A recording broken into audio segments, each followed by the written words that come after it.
stamp. I'm trying to find out what I did with my stamp. So my stamp, let's see, is this one right here. So there's my stamp that I'm using, and then I am using the, can't remember which one of these watermelon paper packs I'm using. I think it's the Watermelon Summer that I'm using.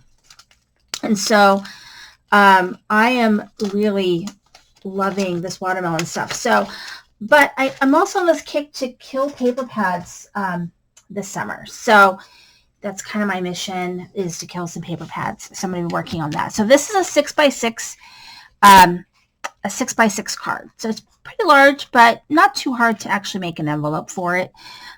So the other pieces, I'm using some ephemera pieces. And like I said, I did stamp and cut out one of these cute little watermelon gnomes. And then I have my filler pieces for my shaker. And this is called One in a Melon from This Calls for Confetti. And then I also am decorating the inside of the card as well, which I'm going to do first. So I'm going to set this aside.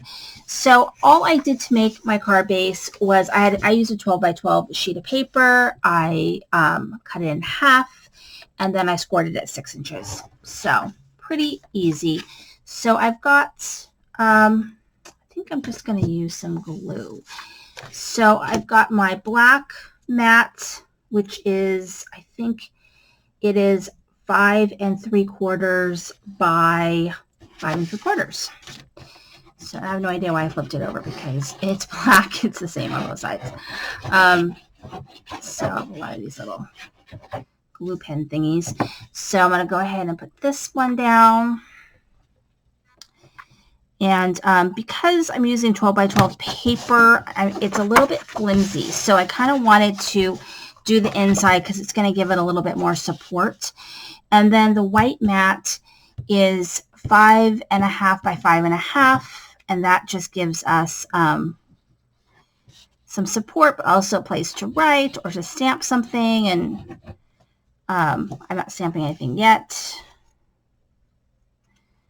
And so there's that. And then this is actually, I have the watermelon like mini album dies from Coco and Reno. Just got them, so I'm going to share some projects from that soon. But I cut this melon shape with that die, and then this is the negative, which I'm then going to just put in here because I hate, like, wasting. So that's what's going to happen. I'm going to put this here. And so that way we decorate the inside, and also this is from the ephemera. And there we go. So there's the inside of the card all the way done. Okay, so now we're going to go into decorating our front, and it is pretty simple. So we got the black mat, which is cut 1/8 of an inch smaller than the base. So if you do the math on that one, I guess it's 5 7/8 by 5 7/8, something like that.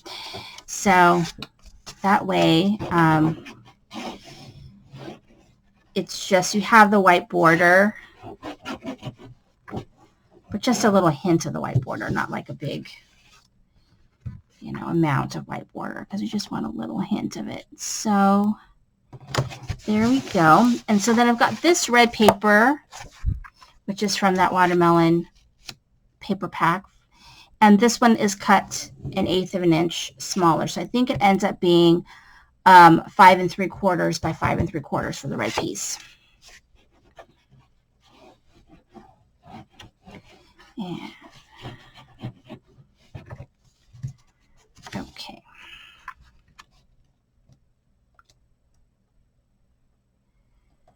And so then you just get a hint of the black. And then this piece is cut 1/4 of an inch less.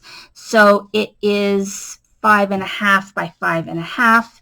And then I cut that little melon shape out. And then here's all my hot mess in the back that you can't see when I'm doing it. So I've got my shaker bits. And so This part's going to be kind of hard because it's like an odd shape, and I've got to somehow like corral everything.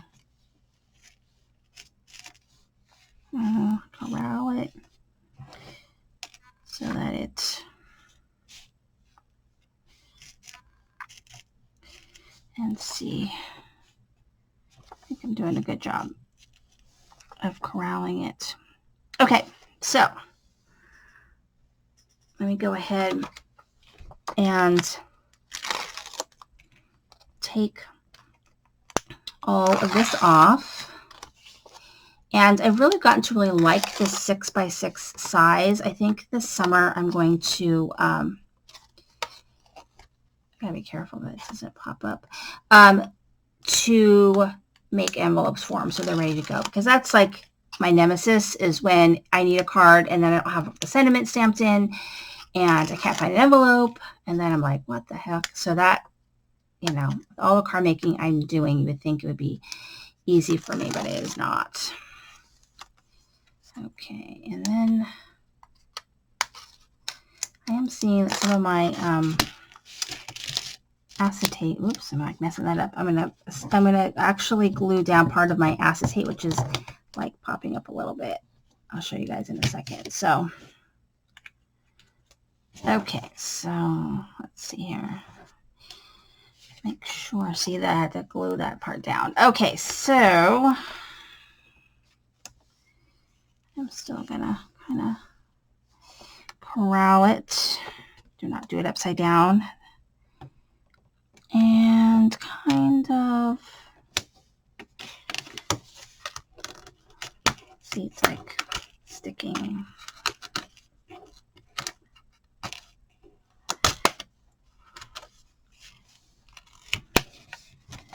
All right. Get it down. All right, and we got shaker. Okay, good, that worked out. So now I've got my cute, I'm going to have him fit like that. I think is how I'm going to have him. And then I'm going to have that one right there. So this piece right here, I just put it on some black cardstock and cut around it because I just thought it would look better because it's, you know, got a lot of black in there. I did the same with this one too. And I didn't want it two-dimensional, so I didn't put these on foam. I'm going to put them down flat. And get this on here. Okay, so here is my shaker, and shakers are super fun to make, and I think they're really fun to give. The kids, I mean, I have a couple of small children still in my life, but my children are big and their friends are big, so I think shakers are kind of fun for them. I think that's kind of a fun thing about being, I don't know, fun for any age, but Twist and Pop is another one that teens like. I think Twist and Pop is cool, but I love it. It's really cute. You can see all the cute little watermelons in there. Really, really fun. And thank you so much for watching. This is Cindy with Crying at the Heart.